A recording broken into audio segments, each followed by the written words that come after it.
Respect matters when it comes to services for the homeless. You'll often hear claims that spending money on housing the unhoused is a waste of money, that none of the money we've spent has helped in any way.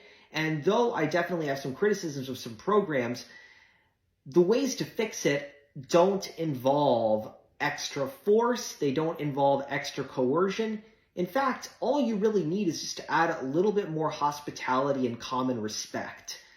There is a program in Los Angeles called Inside Safe that puts homeless people from certain encampments up in hotel rooms, which is a great concept, but it fails on very basic things that anybody who would run a business, or even if you had people over to your house, would know to do better on. They'll have people waiting an entire day without any access to food. They will put people up in rooms that have cockroaches and other sanitation issues. They won't have adequate blankets.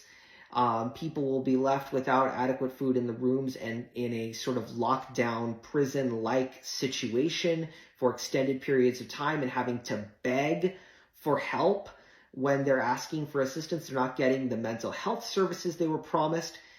And word gets around about these things. People fail to understand that the unhoused community is a community, and just like you would tell your friend if a restaurant was really bad, they tell each other if a service is really good or really bad. So you have to look at it in that way and try to deliver a great experience. There needs to be a great customer experience where people who are getting into this program will say, we can trust these people. We can trust the service providers and that they are going to do the right thing, because word does get around, and word got around to mutual aid groups that are working extensively with unhoused people, and they nicknamed the program Inside Starving and put up a whole website called InsideStarving.com about the deplorable conditions in the program, and even discussing how somebody who was having a limb amputated and was in the hospital, was living in one of these encampments, was promised a room and wasn't given one, and how staff has just been completely non-responsive.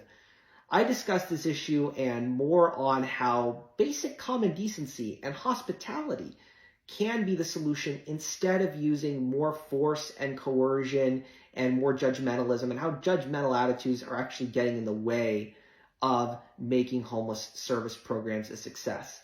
I discussed this and more on the Fixer Punk podcast. New episode is up now on all major podcast platforms.